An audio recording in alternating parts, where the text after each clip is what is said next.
ونعوذ بالله من شرور أنفسنا ومن سيئات أعمالنا. إنه من يهده الله فلا مضل له ومن يضلل فلا هادي له. وأشهد أن لا إله إلا الله وحده لا شريك له، وأشهد أن محمدا عبده ورسوله. يا أيها الذين آمنوا اتقوا الله حق تقاته ولا تموتن إلا وأنتم مسلمون. يا أيها الناس اتقوا ربكم الذي خلقكم من نفس واحدة وخلق منها زوجها وبث منهما رجالا كثيرا ونساء. واتقوا الله الذي تساءلون به والأرحام إن الله كان عليكم رقيبا. يا أيها الذين آمنوا اتقوا الله وقولوا قولا سديدا يصلح لكم أعمالكم ويغفر لكم ذنوبكم، ومن يطع الله ورسوله فقد فاز فوزا عظيما. ألا فإن أصدق الكلام كلام الله، وخير الهدي هدي محمد صلى الله عليه وسلم، وشر الأمور محدثاتها، وكل محدثة في الدين بدعة، وكل بدعة ضلالة، وكل ضلالة في النار، عياذا بالله من عذاب النار. إنه ولي ذلك والقادر عليه. أما بعد. baada ya kumhimidi Allah subhanahu wa ta'ala na nyingi rehma kumfikishia Mtume Muhammad sallallahu alayhi wasallam, kwani yeye ndiye mwalimu wetu, ndiye sababu baada ya taufiki ya Allah subhanahu wa ta'ala kupata uongofu na hidayah kutoka kwa Allah subhanahu wa ta'ala. Amehimiza Mtume sallallahu alayhi wasallam kwa juhudi aliyoifanya na amri ya Mwenyezi Mungu kupita kwake sisi kuwa ni wenye kumsalia kila tunapokumbuka na kumkithirishia sala, hususan siku ya Ijumaa kama ya leo. Tumsalie Mtume Muhammad sallallahu alaihi wasallam, wala tusilikuuze jambo hili, wala tusiweke kando amri hii ya Mwenyezi Mungu subhanahu wa ta'ala. Ndugu zangu katika imani, manhaji ya Mwenyezi Mungu subhanahu wa ta'ala katika kuumba waja wake, na ni sisi tunayozungumza na unaonisikiliza, manhaji ya Allah na syllabus yake na maumbile ya Mwenyezi Mungu subhanahu wa ta'ala katika kumuumbia mwanadamu ili kukamilishia maumbile yake na kuendeleza maisha yake na kudumu katika hii dunia mpaka pale ambapo Allah subhanahu wa ta'ala anapotaka huyu mwanadamu kuondoka, ni manhaji ya kuhitajiana sisi baadhi yetu kwa baadhi nyingine. Mwenyezi Mungu subhanahu wa ta'ala ameliweka hili kwamba ni msingi miongoni mwa misingi ya mwanadamu. Kila mwanadamu anamhitaji mwenzake, bali hakuna mwanadamu ambaye anaweza kuwa yastaghni bi nafsihi, anaweza kujitosheleza mwenyewe katika kila jambo, katika kila hali, si katika maumbile ya Mwenyezi Mungu subhanahu wa ta'ala, bali maumbile ya Allah jalla wa ala ni kuhitajiana baadhi yao kwa baadhi nyingine. Sawa na mtoto anapohitaji kwa baba yake na kinyume chake, vile vile tajiri kwa wale ambao ni maskini pia nao wanahitajiana. Tajiri anawahitaji maskini na maskini nao wanawahitaji matajiri. Vile vile mwanafunzi anapohitaji kwa mwalimu, na mwalimu alipokuwa na muhitaji kwa wanafunzi, ndivyo rais alipokuwa na haja kwa raia, na raia nao kuwa na haja kwa rais. Ukifahamu mifano hii ya hibatul kiram, ndipo litakupelekea wewe Muislamu kuwa wepesi kulifahamu ya kwamba Muislamu anabudi kumhitajia Muislamu mwenzake.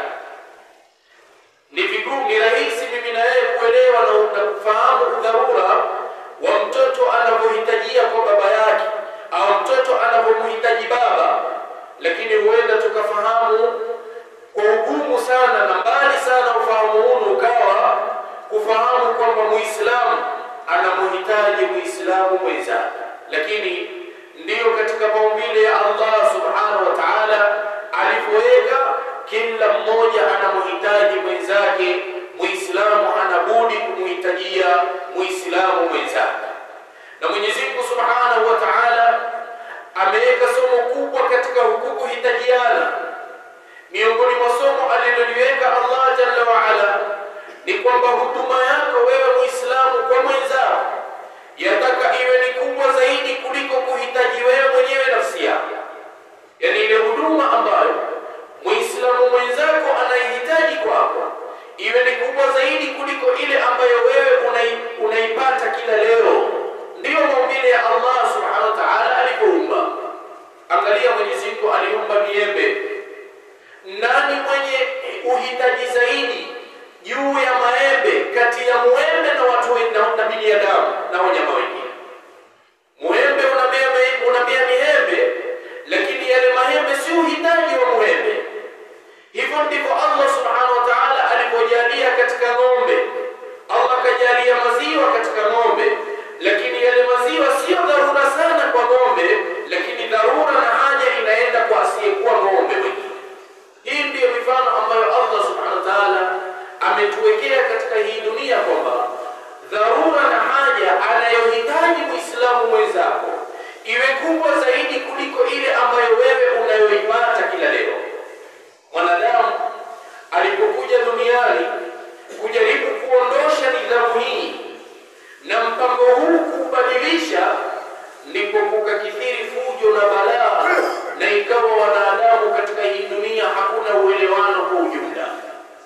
Miongoni mwa sababu iliyopelekea ni kwamba sisi tumekwenda kubadilisha maumbile ya Allah subhanahu wa ta'ala. Imekuwa leo mwanadamu kila alipo ahitajia yeye anufaike zaidi kuliko kunufaika mwenzake, na wakati mwingine Muislamu kama yule anatumia afya za wenzake ili kufanisha jambo kama lile.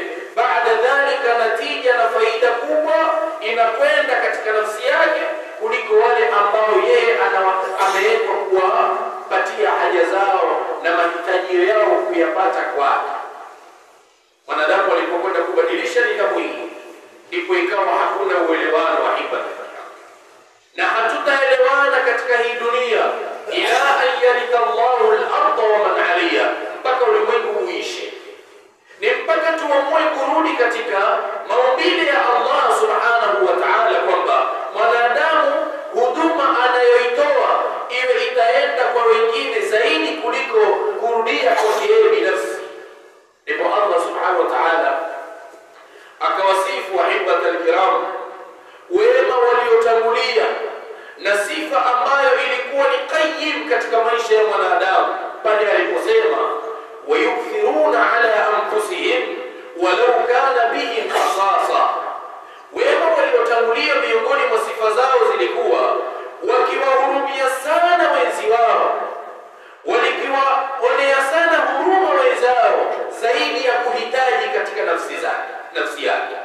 Jambo analihitajia mno zaidi katika nafsi yake, lakini utamkuta kwamba yuko tayari kulipeleka kwa mwenzake. Huduma kama ile iende kwa asiyekuwa yeye, afaidike mwingine kuliko kufaidika yeye. Allah aliwasifu sifa kama hii, na ndio utaangalia katika historia ya Uislamu na uongozi wa Uislamu, utakuta kila aliyeongoza katika dini kwa amri ya Allah na aliyesibu manhaji ya Mwenyezi Mungu Subhanahu wa Ta'ala, utakuta kwamba huduma zilikienda kwa wengine zaidi kuliko huduma kurudi kwake. Mtume Muhammad sallallahu alaihi wasallam alikuwa ni raisul mu'minin, kiongozi katika waumini dunia mzima katika zama hizo, lakini ikapokewa hadithi ya bwana Mtume sallallahu alaihi wasallam kwamba kuna siku moja nyumbani kwake hakukuwaka moto.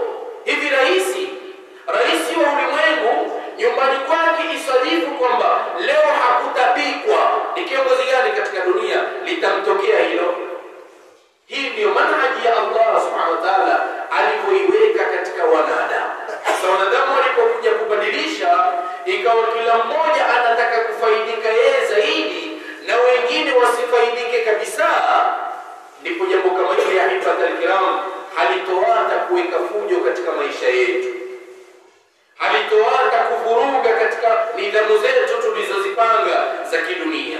Lakini ndugu zangu katika imani, ili ulifahamu hili vizuri ni kwamba Muislamu anapohitajia mwenzake zaidi na huduma iwe ni nyingi kwa wenzake kuliko kwake, Mtume Muhammad sallallahu alaihi wasallam alituonesha kwamba miongoni mwa thawabu Muislamu hawezi kuzipata mpaka awepo Muislamu mwenzake.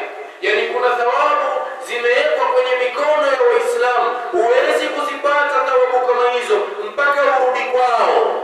Mtume sallallahu alaihi wasallam katika hadithi anasema, man nadhara ila akhihi nadharatan wuddan ghufira lahu, yoyote mwenye kumwangalia ndugu yake, kumtazama ndugu yake Muislamu mtazamo wa mapenzi na huruma na imani, ghufira lahu, Mwenyezi Mungu atamsamehe.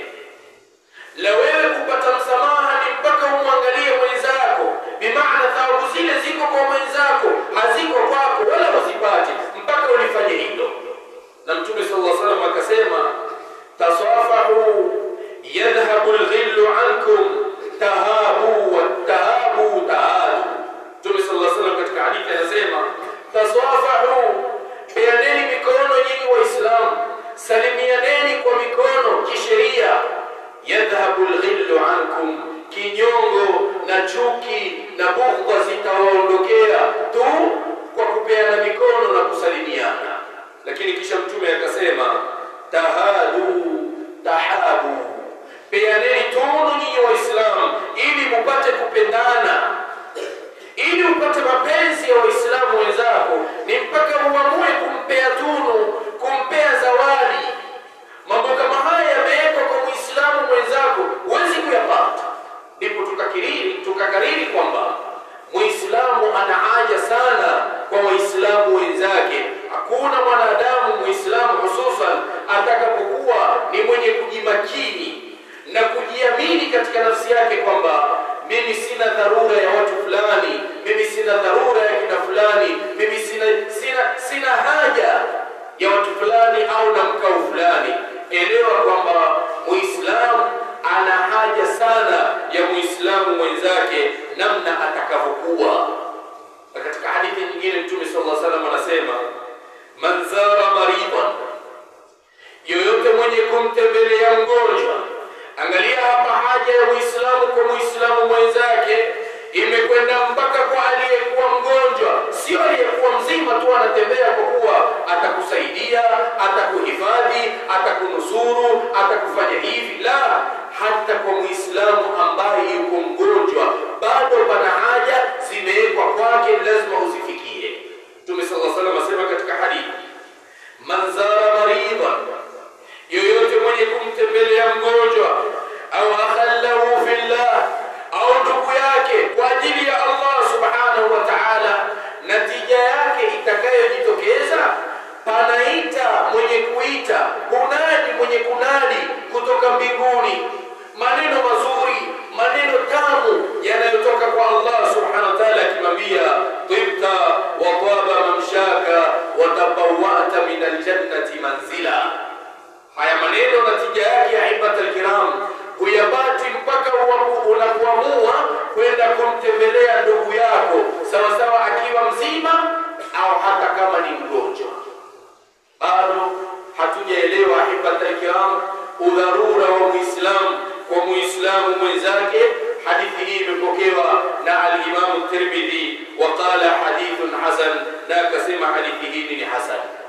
Ahibatul kiram, Mwenyezi Mungu Subhanahu wa Ta'ala anatuonesha katika somo hili tunalolizungumza ya kwamba salama ya Mtume Muhammad sallallahu alaihi wasallam kuipata, salama ya Mtume Muhammad kuipata na kule kupata nafasi yake kuitekeleza amri ya Mwenyezi Mungu ya kwamba tangaza da'wa ya Allah, ni pale Mwenyezi Mungu alipomfanyia tasghir, alipomdhalilishia wanadamu wakawa wanamsikiliza. Masahaba radhiallahu ta'ala anhu wakawa masahaba wananyenyekea kwa Bwana Mtume Muhammad sallallahu alaihi wasallam, wako karibu na Bwana Mtume Muhammad sallallahu alaihi wasallam. Jambo lile lilimpelekea Mtume sallallahu alaihi wasallam kuitekeleza amri ya Mwenyezi Mungu bila ya taabu wala mashaka. Lau angekuwa Mtume Muhammad sallallahu alaihi wasallam aliambiwa na Mwenyezi Mungu wametangaziwa hako nao karibu, amewatenga, amewaweka mbali. Da'wa hii au amri hii ya Bwana Mtume ingekuwa nyepesi sampuli gani kuitekeleza? Bila shaka ingelikuwa na uzito. Lakini ahibata alkiram, unapolikubali hilo kwamba Muislamu ana haja sana kwa Muislamu mwenzake, ni mtu pale anapofahamu ya kwamba ikiwa mimi nina dharura ya Waislamu wenzangu, vipi namna ya kuishi na wenzangu?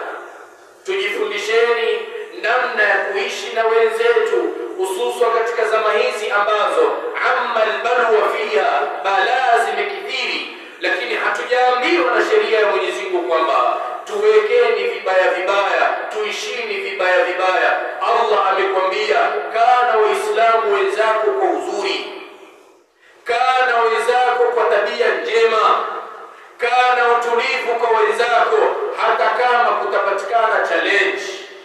Allah subhanahu wa ta'ala jambo hili mwanzo akatusisitiza sisi wanaume, kutuhimiza kwamba tukae na wake zetu kwa uzuri, na Allah alijua kwamba kati ya maisha yetu lazima kuna changamoto nyingine mzito, lakini Allah bado amekwambia wa'ashiruhunna bil ma'ruf, tangamanani na wao au wanawake kwa wema.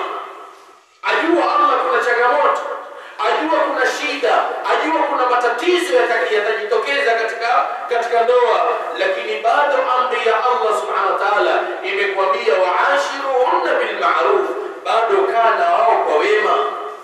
Na lao litakuwa limefika kingi mwisho kabisa, basi Allah subhanahu wa ta'ala bado anakuhimiza wema, fa imsakum bima'rufin au tasrihun biihsan. Mwanamke amekufanyia ubaya, amekufanyia maovu, Allah akwambia fa imsakum bima'rufin, ukiamua kukaa naye kaa naye kwa wema, au tasrihun biihsan, au mwachane tu kwa ihsan. Ajua Allah matatizo yatajitokeza. Sasa masomo kama haya haipata alkiram, ndipo tunahimizana kwamba sisi Waislamu tunatakikana tujifundishe namna ya kukaa kwa wema, namna ya kuwa wazuri katika hii dunia, namna ya kuwa na muamala mzuri na wenzetu haithu makanu, namna watakavyokuwa na mahali popote watakapokuwa. Bado hatujaambiwa sisi tufanyeni unyama. Mwenyezi Mungu Subhanahu wa Ta'ala anamwambia Mtume, fabima rahmatin min Allah linta lahum walau kunta faddan ghalidha alqalb lamfaddu min hawlika fa'fu wasfahu. Allah anamwambia Mtume, fabima rahmatin min Allah, kwa kupitia rehema za Allah kwa wewe, linta, ewe Mtume Muhammad, umekuwa mpole, umekuwa laini, umekuwa baridi. Kwani Mtume ilikuwa hana maneno ya kujibu? Kwani Mtume ilikuwa hana vitendo vya kulipa?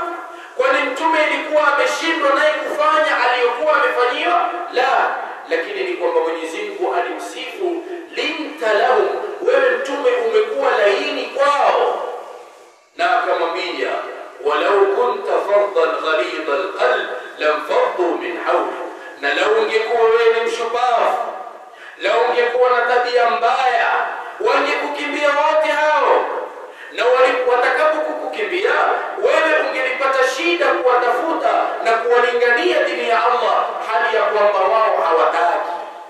Lakini ule upole wako na ule ulaini wako na ile tabia njema uliyokuwa nayo, wenyewe maswahaba walioishi na wewe wamelainika katika nafsi zao, mpaka makafiri wakawa wanamuonia kijito Mtume Muhammad sallallahu alaihi wasallam, huyu mtu ako vipi? Mbona hawa watu wamefika kikomoni katika kumtii na kumfuata, mpaka maji yake ya kutawadhi watu wanayawania, kila mmoja anataka yeye maji aliyotawadhia Mtume Muhammad. Masahaba walikuwa watu wakiwania, kila mmoja anataka kuyakinga yeye kwa ajili ya kujioshea mwili wake. Huyu ni mtu aina gani? Huyu ni mtu kama vipi? Aliishi nao vipi hawa watu? Na ndipo maana makafiri wenyewe wakawa na maneno yao, waliokuwa ni makafiri wamebobea katika ukafiri, wenyewe wakasema kwamba hakujapita kiongozi wala hakutapita kiongozi aliyepata najah na kufaulu kama Muhammad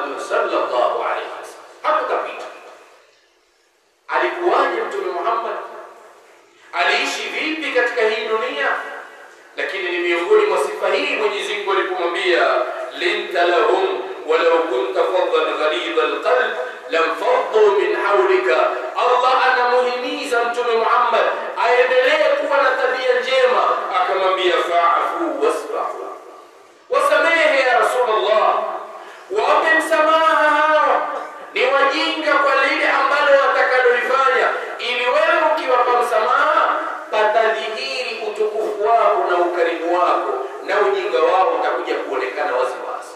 Na ndio uslub aliyotumia Mtume Muhammadin sallallahu alayhi wasallam. Mtu kuwa na mambo haya, mtu kuwa na misingi hii ni ishara ya kwamba huyo mtu ana tabia njema.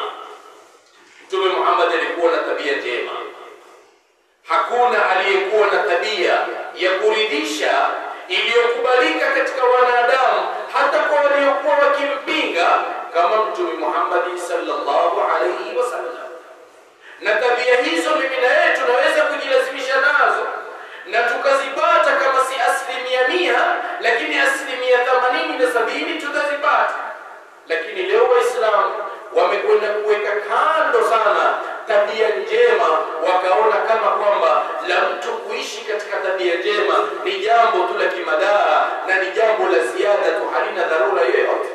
Lakini tabia njema ahibatul kiram ni katika jambo la kimsingi, msingi mkubwa ambao utaenda wewe kukupatia salama katika hii dunia ya Allah subhanahu wa ta'ala.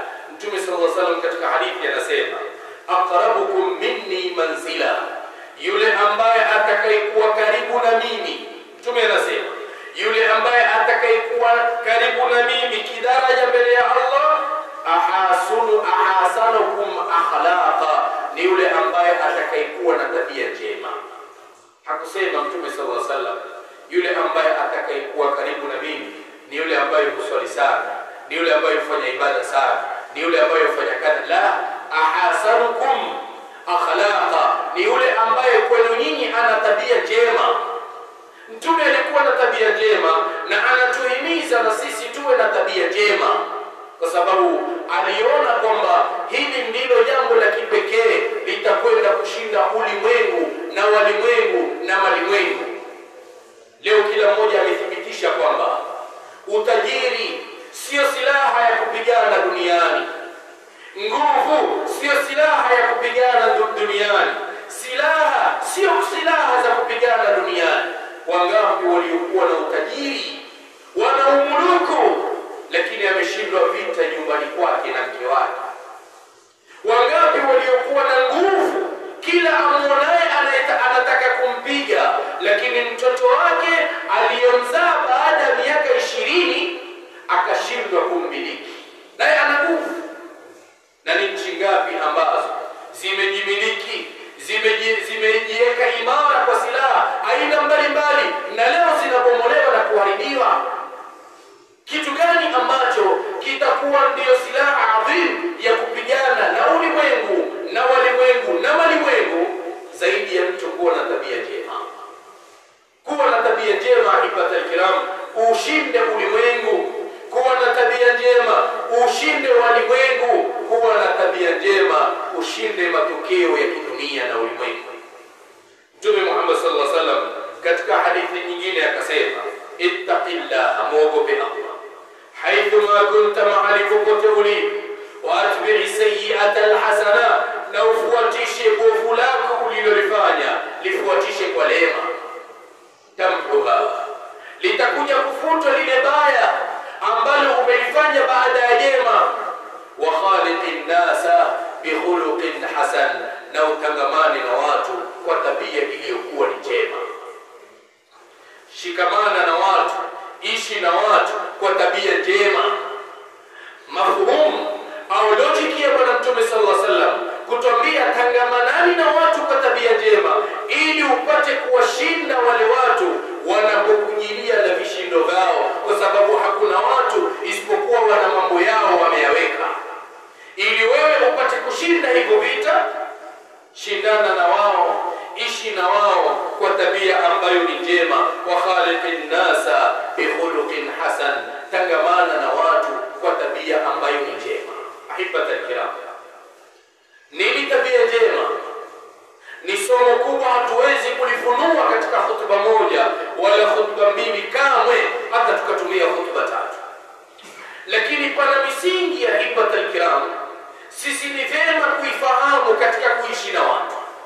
Pana mambo tu lazima tuyafahamu, kwa sababu hayo mambo yatakwenda kukupelekea wewe mwanzo kuwa na tabia njema, lakini kuelewa kinachoendelea katika hii dunia na kuelewa wanachokitaka wale ambao wana nia mbaya, na kuelewa walimwengu wanaposhika zile shari zao ili kutaka kuzituma hibatul kiram. Pana baadhi ya mambo lazima kila Muislamu ayajue. Ukisha kuyajua, jaribu kuyatabikisha, kuyafanyia kivitendo. Ingawaje tuko katika zama za dharubu, zama za shida, zama zisiyotambua kheri wala zisiyojua thamani, lakini hivyo hivyo bado somo hili halijaondoshwa katika dini yetu ya Uislamu. Wamepita watu wa hibatul kiram, watu waliokuwa wakijua utu. Wamepita watu waliokuwa wakithamini mema, wakithamini mazuri, na wakiyatambua kuwa ni mabaya yaliyokuwa ni mabaya. Lakini leo tumekuja katika zama zimebadilika, kama ambavyo Mtume sallallahu alaihi wasallam alivyosema, zitakuja zama akhiri zaman, atakuja kuaminika mtu khain na atakuja kufanywa khaini mtu ambaye ni mkweli. Bid'a itakuwa ni sunna, sunna itakuwa ni bid'a, kizuri kitakuwa ni kibaya, kibaya kitakuwa ni kizuri. Wale wenye tabia njema wataonekana wana tabia mbaya, wale wenye tabia mbaya wataonekana wana tabia njema. Ile Mtume kalibashiri. Sasa tuko katika zama hizi, mahma yakunu al-amr, namna mambo yatakavyokuwa, bado masomo ya dini yanatuongoza sisi tuishi hivyo. Ikiwa yale tuliyoamrishwa yatakuwa ni tiba katika matatizo tuliyonayo, fabiha wa neema, na yasipokuwa ni tiba, basi tutakwenda kulipwa kwa kule kwamba sisi tulishikamana nayo, hata kama hayakutufanyia kazi, lakini tulifanya kwa kuwa ni amri ya Mwenyezi Mungu na amri ya Bwana Mtume Muhammad sallallahu alayhi wasallam. Elewa haya katika watu, ili usipate shida kuishi na watu. Moja ni kwamba annasu ala hajatin bimusaadatihi, watu wana dharura sana kusaidiwa leo katika dunia. Kila kipembe, kila mtu ana dharura, ana haja ya kusaidiwa, ya kupata msaada kwa mwenzake. Hili linajulikana kwa sababu pana madhaifu, pana wagonjwa, pana maskini, pana walioharibikiwa, pana ambao hawajakamilika.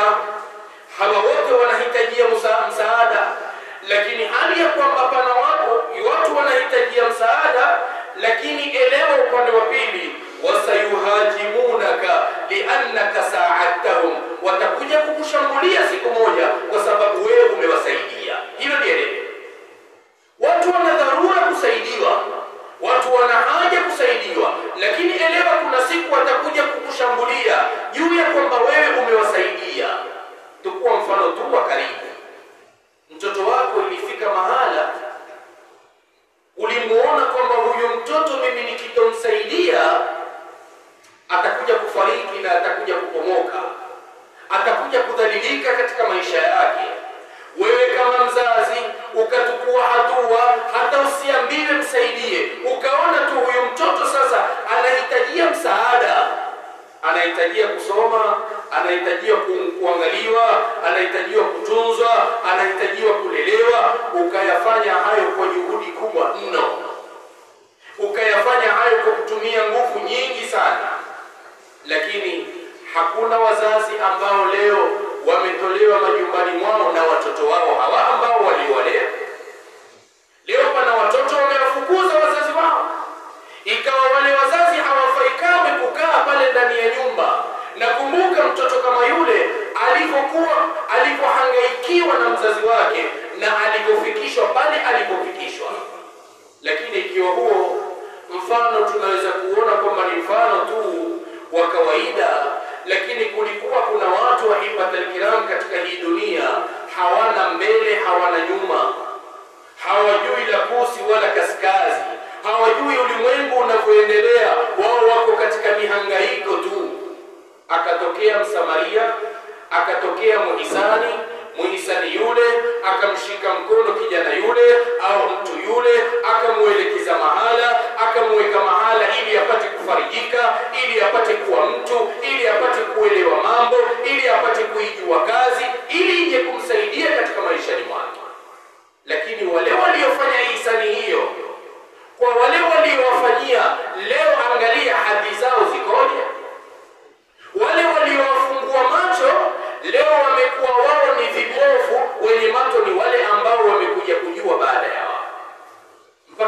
unasikia uchungu. Mwangalie kijana yule kijana alikuwa amekaa nyumbani, mimi ndiyo nikasimama, nikaenda mbio, nikamhangaikia, nikampeleka hapa, nikamfanyia lile, nikamsimamia lile. Leo imekuwa mimi ndiye adui yake mkubwa.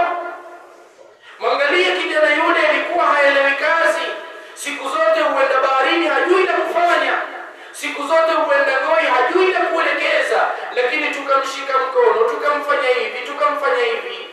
Leo wale ambao waliyofanya hayo kwa ikhlas billah, kwa juhudi zao bila kuambiwa na mtu, lakini leo wamekosa hadhi kabisa, hawana thamani kabisa.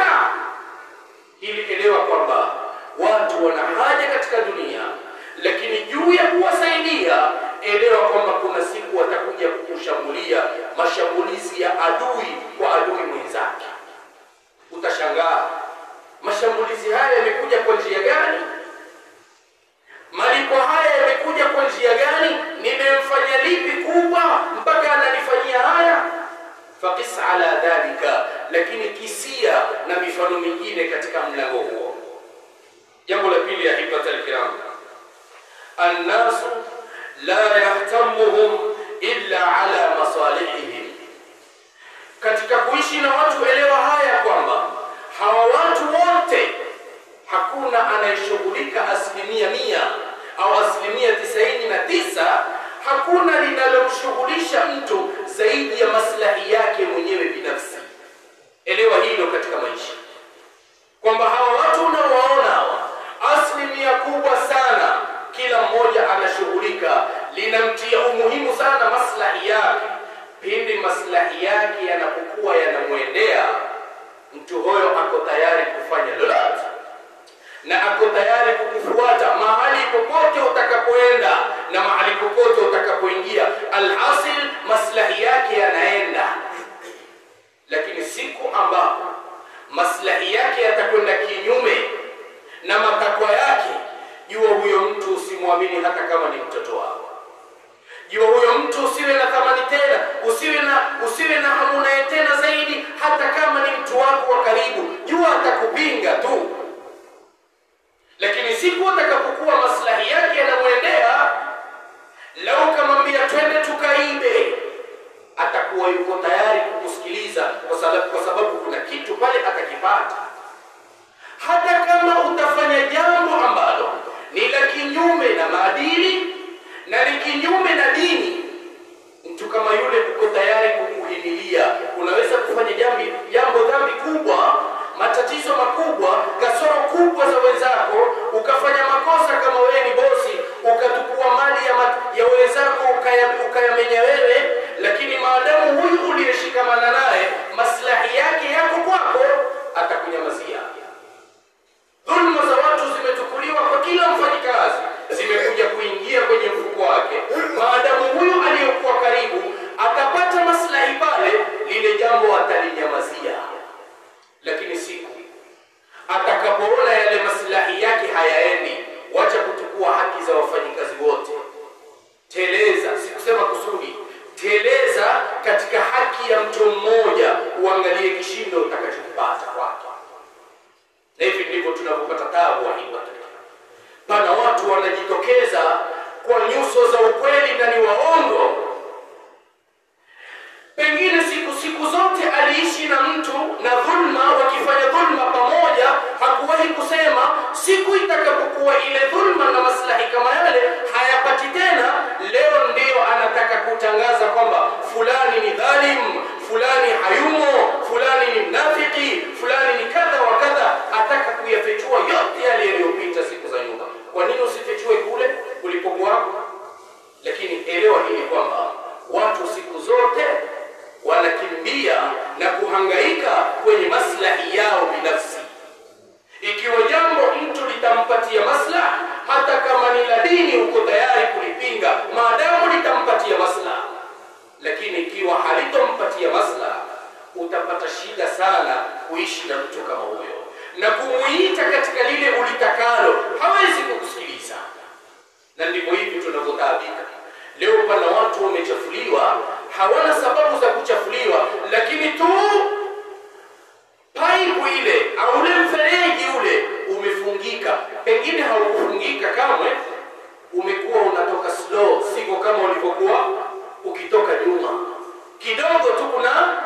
mabadiliko, utakuta watu wamekuja kuchafuliwa, utadhania yule aliyekuwa anayezungumza ni mkweli kwa yale ayanenayo, kumbe ni muongo namba 1.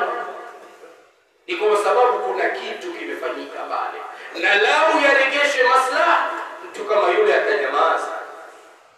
Siko tunapoona hibatul kiram, tunawashangilia watu, wale watu wakituona kwamba sisi tumewabadilikia, wanatujilia kwa siri, wanatushika mkono, wanatufadhili. Mtu yule aliyekuwa akimtukana yule leo amekuwa humtetea.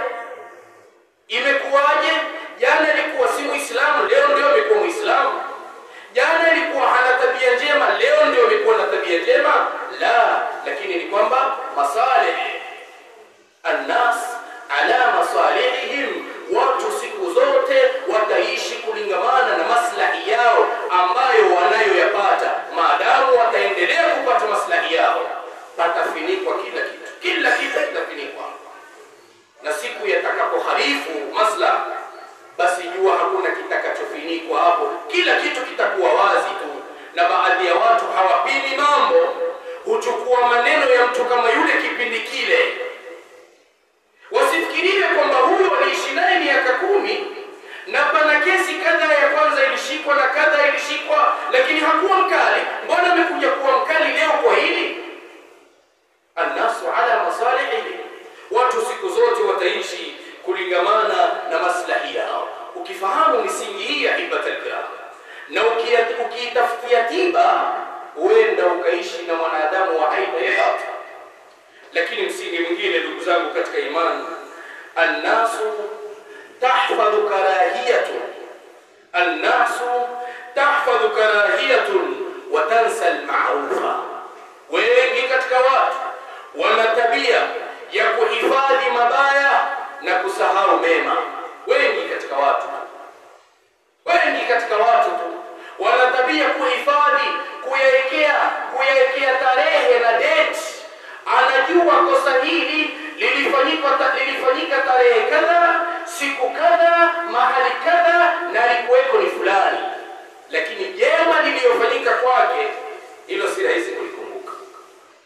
Na hata kama lina ushuhuda, hilo jambo litasahulika tu. Lakini na ukitaka ushahidi, mfanyie mwenzako mema makubwa mengi tu, mengi ambayo yeye wadhania kwamba haya mimi nikimfanyia hawezi kunisahau, mfanyie hayo. Kisha baada dhalika geuka, mfanyie mabaya. Utakuta yale mabaya anapoyataja, yale maovu anapoyataja kwa vipengele na ushahidi na kila kitu, lakini mema ameyasahau, na pengine yale mema yanaweza kuja kuzima yale mabaya ambayo yalifanyika. Nani mwanadamu asiyokuwa na mabaya? Nani mwanadamu asiyetenda maovu? Kila mmoja anatenda maovu, lakini kwa stara ya Allah subhanahu wa ta'ala, huenda kuna maovu mengine yakastiriwa na mema unayoyafanya, lakini yatakuja kukumbukwa maovu ya mtu aliyoyafanya, lakini mema katu. Sasa baadhi ya watu wanaacha kufanya mema na kufanya mazuri kwa sababu eti ametajiwa maovu aliyokuwa akiyafanya, na haya mema mazuri aliyokuwa akiyafanya halikutajwa hata moja. Akawa mkali, akaacha jambo, akaghairi jambo kwa sababu ya msingi huu. Kwani ulikuwa ukimfanyia nani ya hibatul kiram? Mansala Mtume sallallahu alaihi wasallam, Mwenyezi Mungu anasema man amila salihan falinafsihi, mwenye kufanya mema anajifanyia mwenyewe. Na Mwarabu mwingine akasema isna'il ma'rufa ila ahlihi wa ila ghairi ahlihi fa in sadafa al-ma'rufa ahlahu fa huwa ahluhu wa illa fa anta ahluhu. Fanya mema kwa anayejua wema na hata kwa asiyejua wema, mfanyie wema. Ukimfanyia wema kwa anayejua wema, basi malengo yamefika.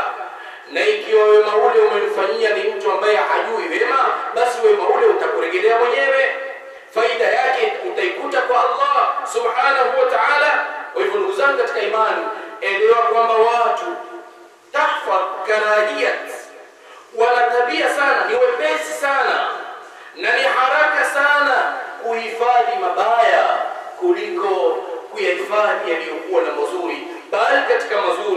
wanakwenda kuyasahau kabisa. Lakini jambo lingine ya hibata alkiram, siku zote watu annasu tataatafu ma'a dhu'afa au ma'a almustad'afin. Watu siku zote wanapopambana na wanyonge, basi hujipretend wakawa wanyonge, nao wanakuwa wanyonge. Lakini kwa watu mustakbirin, kwa watu wenye kibri, kwa watu ambao ni mabopari, wale watu wana tabia ya kuwafuata. Mnyonge hafuati. Ukiwa karibu na mnyonge, nawe utajifanya mnyonge. Lakini ukipambana na watu ambao ni mabopari, utajifundisha kuwafuata ili uyapate kwa yale ambayo waliokuwa nayo. Sasa mimi nakupatia kaida ambayo itakuwa ni nzuri zaidi kuliko hiyo. Ukifika kwa wanyonge, ukifika kwa mustakbirin, wafuate, si vibaya, wafuate, lakini lengo la kuwafuata ili uwasaidie hawa wanyonge huko. Usikae na watu wanyonge tu kila siku, waonekana na watu wanyonge tu, kwa sababu hutowanufaisha na wewe mwenyewe utakuwa mnyonge, hakuna kitu watakaofaidika nacho. Lakini tangamana na wale ambao ni mabobari ili kuwainua wale ambao ni watu wanyonge, wala usiwaache wanyonge. Kasema mimi sina haja nao, mimi sikai na wao, mimi si washauri, mimi siwafanyii kitu. La, usiwaache, lakini wafuate wale ambao ni mabobari. Ukisha kuwafuata, lengo lako ni kuwanyanyua hawa ambao ni madhaifu, kwa sababu Mtume sallallahu alaihi wasallam alituhimiza sisi na kutususia kwamba na kutuhusia sisi kama Waislamu kwamba riziki zetu sisi zinatoka kwa wanyonge. Riziki zetu sisi zinatoka kwa wale ambao ni madhaifu. Turzaquna bidu'afaikum, munaruzukiwa nyinyi kwa sababu ya hawa madhaifu mliokuwa nao. Lau ingekuwa bijili, hakuna viwete, hakuna walemavu, hakuna waliokuwa madhaifu, basi tungekukutwa kila leo sisi na Allah. Lakini kwa sababu ya kupatikana viumbe dhaifu, mdudu chungu, sijui kadha kadha kadha, Allah analeta mvua, pengine sababu ni kumhurumia chungu tu. Mtu dhaifu, kiumbe dhaifu, na ule ambaye mwenye nguvu naye akapata ezi na akapata sharafu mbele ya Allah subhanahu wa ta'ala. Ndugu zangu katika imani, ukitambua misingi kama hiyo na ukiitafutia tiba yake ili upate kuishi na watu kwa njia ambayo ni nzuri, hasa utakwenda kuingia katika tabia au katika watu ambao wana tabia njema. Lakini jambo ambalo linalotusumbua sisi ni kwamba kuna baadhi ya watu wamekwenda kuyazingatia mambo fulani, wakadhania nusra yetu sisi iko hapa, kufaulu kwetu sisi kuko hapa, kuendelea kwetu sisi kuko hapa, na pengine mambo kama yale kamwe hayana thamani mbele ya Allah subhanahu wa ta'ala. Ezi yako, utukufu wako, ukarimu wako, sharafu yako ulionayo, iheshimu zaidi kuliko kuheshimu kitu kingine chochote. Wacha mtu akufanye lolote, lakini heshima yako asikuvunjie. Wacha mtu akupeleke kokote, lakini heshima yako onesha kuithamini bila kuonesha thamani yako wewe. Kila mmoja atakuchezea. Heshimu mwenyewe, jiheshimu, alafu ukae na watu vizuri, uangalie nusra ya Allah subhanahu wa ta'ala itakapokuja. Lakini kufuata roho, hii nafsi inapokwambia mtumikie huyu, msujudie huyu, mtii huyu, mpende huyu, mtukie huyu, nafsi hii ukiifuata hii, wallahi itakupeleka vibaya. Hii nafsi yako iweke kwenye miguu, sharafu yako weka kwenye kichwa. Ndipo tukaambiwa kwamba liyabqa man yabqa wa yarhalu man yarhal. Kwa misingi hiyo ukiishi, atakayekubakia katika rafiki yako abakie kuwa ni rafiki yako, ni sahiba wako, na asiyetaka kubakia achana naye. Lakini sharafu yako usiondoshe, utukufu wako usiondoshe. Leo sisi tumekuwa twauza utukufu wetu kwa mambo duni kabisa. Mtu anauza thamani yake, heshima yake kwa mambo ambayo ya kipumbavu kabisa. Mtu hajawahi kuvuta bangi, eti kwa sababu ya jambo tu fulani kakwambia mpaka uvute bangi, eti mimi nivute bangi ulipata hilo, unauza sharafu yako. Wewe kila siku si mtu wa ngoma, leo ati fulani amekuja au leo fulani ni kadha, nionekane na mimi nacheza, nauza sharafu yangu kwa sababu ya mambo duni kabisa, yatakupeleka mbali ya hipata alkiram. Eka misimamo katika heshima yako na ujue kwamba thamani yangu mimi ni kila kitu, thamani yangu mimi ni bora. Liyabqa man yabqa wa yarhalu man yarhal, abakie mwenye kubakia na aondoke mwenye kuondoka. In kana hudhuruhum shay'an, ikiwa dhana yako ya kupelekea kwamba kina fulani kuwepo ndiko kutengezeka jambo, basi jua kwamba anna karamataka kulla shay, kwamba utukufu wako ni kila kitu. Ikiwa wathamini uwepo wa fulani, kwamba fulani akiwepo ndio kila jambo, kwamba fulani akiwepo ndio kuendelea kwetu sisi, basi jua utukufu wako ni kila kitu, ni bora hata kuliko yeye mahali kama pale. Waalam, na ujue anna al-asdiqa, kwamba marafiki siku zote yatasaqatuna aman ba'da amin, wanapomoka kila leo. Jua, panga marafiki miaka yote, panga marafiki kila mji, lakini elewa kwamba marafiki wana tabia kudondoka kila siku. Leo atakuwa rafiki yako, kesho amekugeukia atakuwa adui yako. Hivyo tu, namna unavyokithirisha marafiki ndivyo unavyodondosha marafiki wengine, kwa sababu utamshika rafiki fulani mwenye miondoko fulani, mmoja katika rafiki yako miondoko kama ile haipendi, itabidi atoe mkono, mweke yule, umuondoshe huyu. Na ndivyo hivyo, hakuna atakayefika kwa Allah subhanahu wa ta'ala amepewa janna, amepewa pepo nzima, yeye na marafiki wake tele hapo. Hakuna.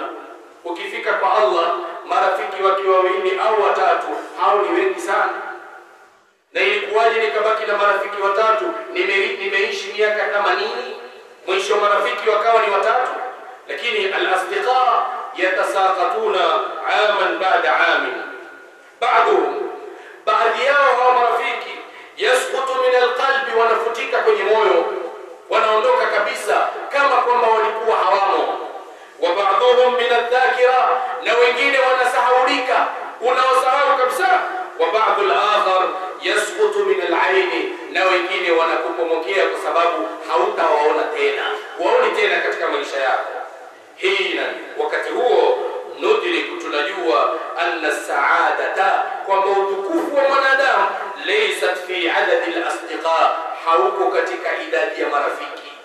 Utukufu wa mtu hauko katika kukusanya marafiki wengi, bal fi qimatihim, lakini ni ile ule utukufu wao. Lau tabaki na utukufu wao, utaishi na utukufu wao, basi wewe umeishi na kila kitu. Hibatillah, yote haya tukiyazungumza, na ingawaje mambo mengine nimeyafunga sana, lakini yote yalikuwa yatupeleka sisi kuenda katika kuwa na tabia njema sisi kwa sisi tunapoishi.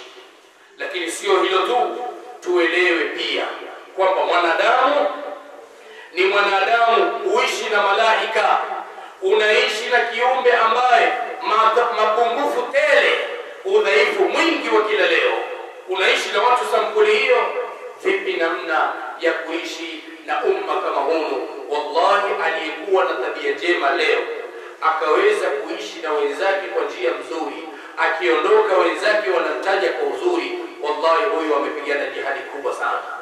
Hii fursa wataikosa watu wengi tu leo duniani, na ndio maana uadui umekithiri kati yetu.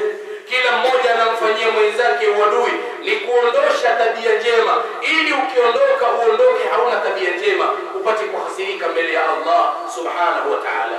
Jilazimishe na tabia njema, jifungamanishe na tabia njema. Mwenyezi Mungu subhanahu wa ta'ala atakupa malipo ambayo amekuja kuwalipa mashuhada. Barakallahu li wa lakum fil Qur'anil azim wa nafa'ani bima fihi min al-ayat wa dhikril hakim. Aqulu qawli hadha astaghfirullah innahu huwal ghafurur rahim.